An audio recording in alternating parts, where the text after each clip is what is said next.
things like that. So it's not only just a museum and exhibition. It's only 1% of the activity that is represented through this exhibition. Okay, so this is just to explain what it is in general. Let's go to this part here.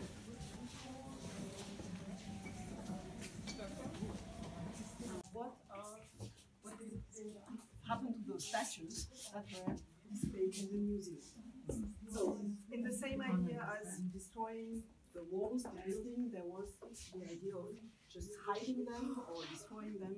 But again, there are the testimonies of the past. So they have to be kept. They don't have any more their place in the museum. This is what they show, of course. But they have to be seen and they have to be explained in a context. And that's what is done here. So all those statues are like if you have in your own home a cave, and so there's a part of you, of your history, which is in the cave. You don't want to have it anymore in the living room, but it is something about children, grandchildren, and it's in the... If you look on the fourth, this little podium, those marble podium, I will tell you where they were before in the part of the museum, which was a very central place, and so you can also understand how they were placed, and that is always something like dominating, and even the way they were made. You can see some clothes and glassy. After that, there is a stick, and at the base of the stick, there are some leopard posts that are sculpted so that they can mark the floor with it and complete the illusion. Yes, it's a leopard that came and killed it. And we can sometimes see it as a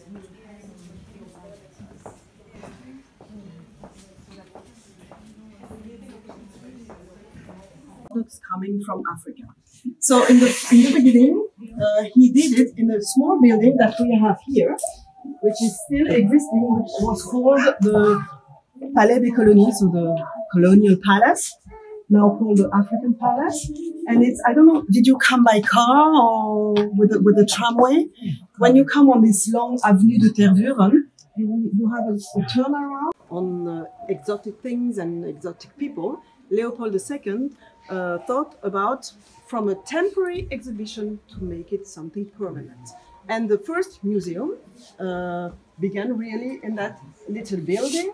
And of course, 1 year later, it became not big enough because everybody was urged to bring back things from Congo, so the missionaries, but also the scientists and all those people going to militaries, officials, going to Congo, had to come back with artifacts, objects, and so they needed more space, and that's how from 1898, they decided to build something bigger.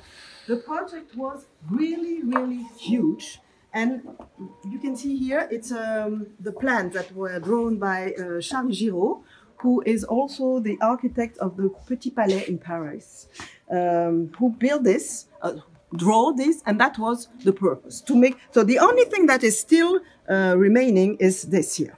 That's what we have here, and two small pavilions. So that huge project was really the project for the propaganda of colonial. So to give a positive view of the colonialism. So with project, they had foreseen station, train.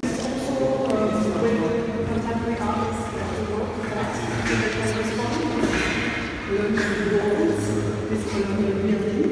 And here it's Michel Malima. Michel Malima is of French nationality, Congolese origin, and she's an artist who performs in different countries, in Africa, but a lot of in France, of course.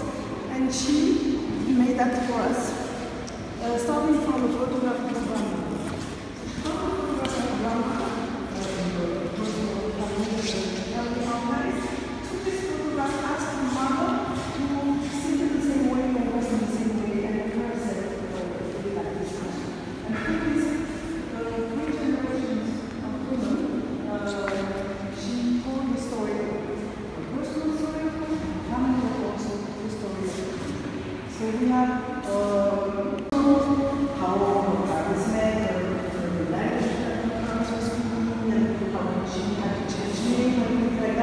and different things that were happening to the times that were represented by these three women.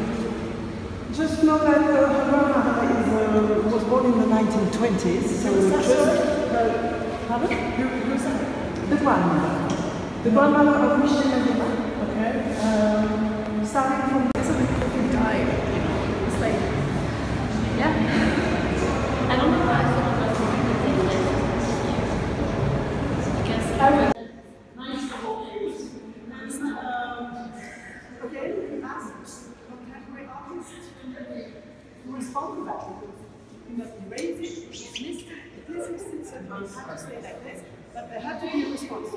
And it is Freddy Zimba, who one day was in residence here, for some months, and one day he came when the sun was just shining like that, and he noticed the reflection of clouds on the wall. And he thought, okay, what I can suggest is, okay, these men have died, I don't know why how, but where are all those black people, all those Congolese people who died during the same period? And there were thousands and thousands.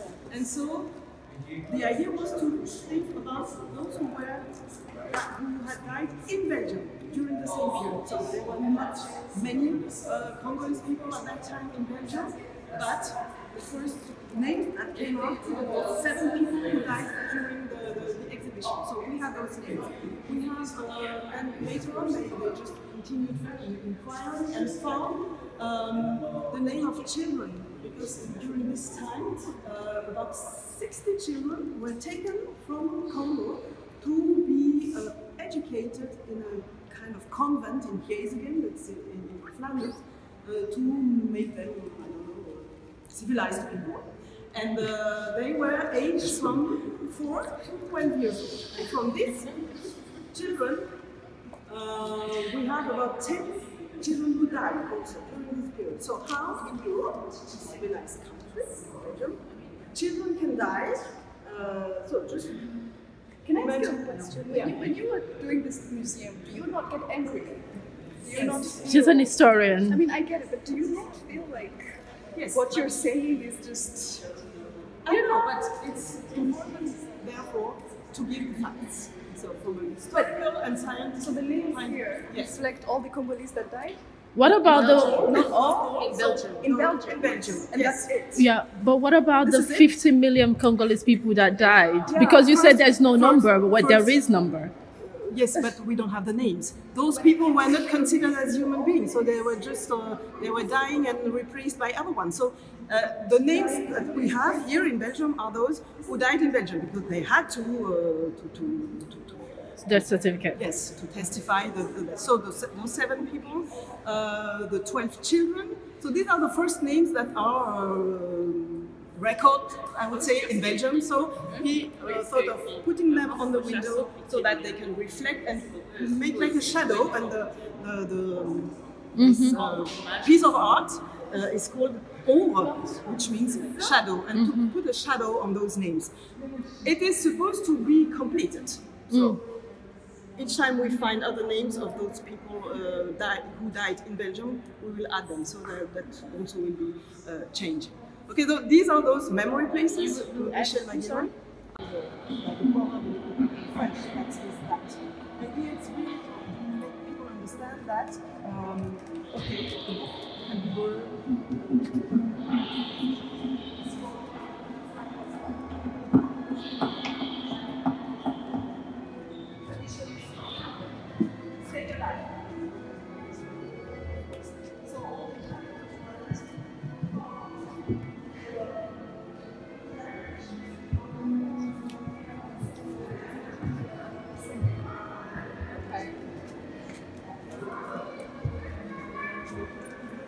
So, I mean, so there were African print, because the story that I always hear about African print is that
So when they decided to write, I think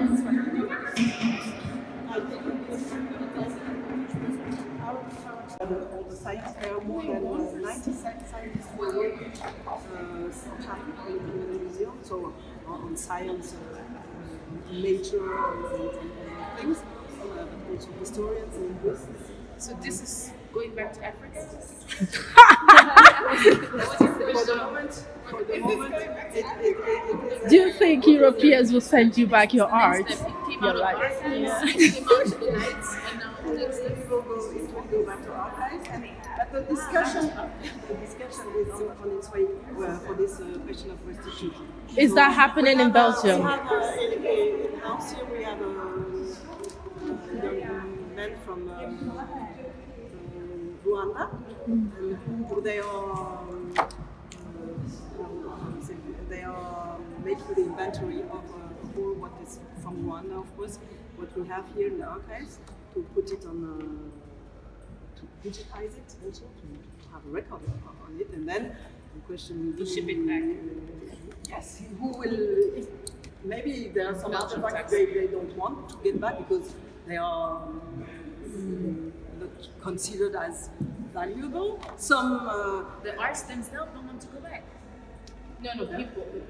the question will be who will ask to restitution for restitution? What do they want back? Some objects may be here considered as art, and in Africa it's just an object for every day. But when in our mask belonging to ceremonies, rituals, and things like that, of course it's another question. And also how it has been taken, at what time, and also sometimes also maybe it will not be the state that will ask for restitution, but maybe families, because it's an heritage of a lineage, of a family. So all this is a big question: who wants what back, and voilà. Is that conversation being had legislatively, like France is having that conversation now? Yes, and they are very often meeting with people from cultural institutions in Congo, but also in Rwanda and Burundi, directors of museums who are coming here. They were here for the opening of the museum, and all this discussion is going on. And of course, we are sure that some of the artifacts are clearly going back. I'm thinking of one of them, which is in Colonial statue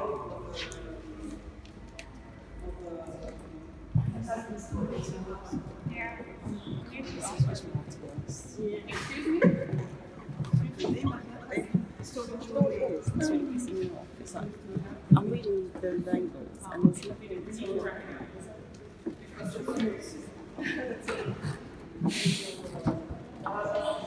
No, they can't. I think it's a joke.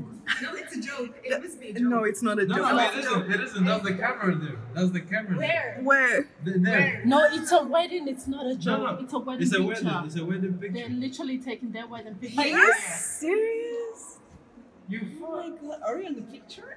I want to be on the picture. I'm not moving. I want to be on the like picture. literally. I want to put my middle finger there, like in between. I mean, they're gonna edit us out, but I'm Oh in please, this how the picture. fuck are they gonna do that? It's like the Photoshop exists, my dear. It's a real wedding, though. Oh, this Real is, wedding. how can she do that? This is like plantation wedding all over again. You're having wedding in the most colonial And then it's building they're in not Belgium. the worst thing is they're not even white. They're just what? Are they Arabic or something? They're literally Mexicans, Arab, or whatever. But of course, I mean, whiteness is embedded in everyone. Obviously. Everybody want to be colonial. Jesus. What kind of voices are these guys?